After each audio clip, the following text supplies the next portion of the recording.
Does Allah, is that a name proper? What we call ism alam. Can you translate alam better? Proper name. Ism alam. Lizzat. Describing God, in God's self. Or is it ism sifa, an attribute name? When we say Allah, are we describing an attribute of God, or is it the proper name of God? Those who said that it is a proper name, ism alam lizzat, that's the Arabic, ism alam lizzat, said that it has nothing to do with the attributes of God. Those who said that it is not ism alam lizzat but ism sifa said that Allah mushtaq min sifatillah, that it is obtained, that name is extracted from the attributes of God.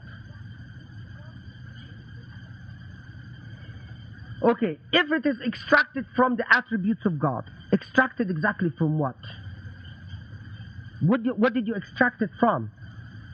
Here they say two views.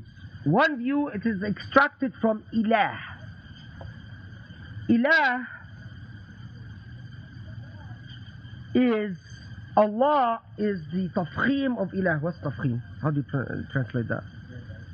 Aggrandizement, or the sort of when you want to pronounce something respectfully, so you produce it in different forms. So if you want to insult the name Khaled, you say Khaled, tasghir.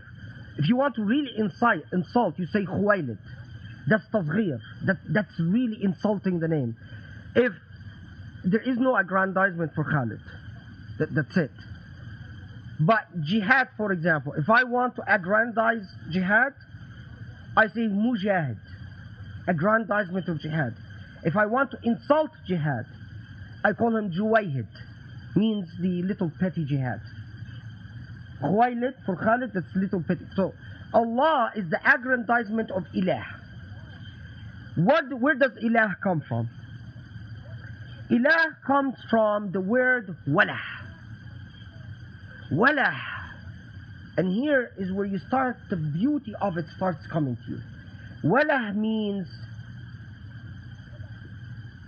longing. What you long for. Then Allah, which comes from ilah, which comes from walah, describes the being, because remember, this is the school that says Allah describes an attribute, that which you long for. Now, if you keep that in mind, it strikes you as a new way of looking at God. The attribute of God is you long. You long in fear and you long in happiness. حين الفزع وحين الطمأنينة. That you long to increase your serenity and you long to be comforted. Another school said that it is not extracted from ilah, but extracted from uluhiyya. Uluhiyya. Uluhiyya means worship, ibadah. The meaning of uluhiyya is ibadah.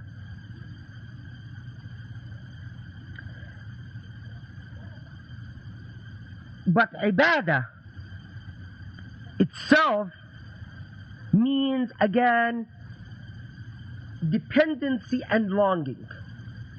So you end up in the same circle. So then, when you ask Muslim nowadays, tell me, what is the name of Allah? They say, the name of God. They say, Allah. Brother, don't use the name God, because God has one name, Allah. Which school? They never know that, of course, because Muslims nowadays don't know anything about, Muslims in the United States particularly, don't know anything about anything. But which school are they referring to? What school do they follow? They just don't know it. Is it an attribute or a proper name? Proper name. But then they come, so in other words, they've excluded the attribute school.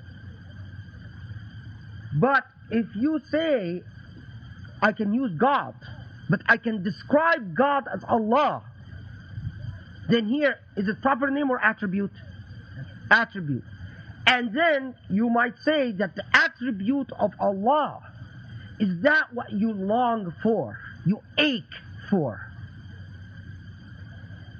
Now, Bismillah, let's say we are the longing school, the attribute school.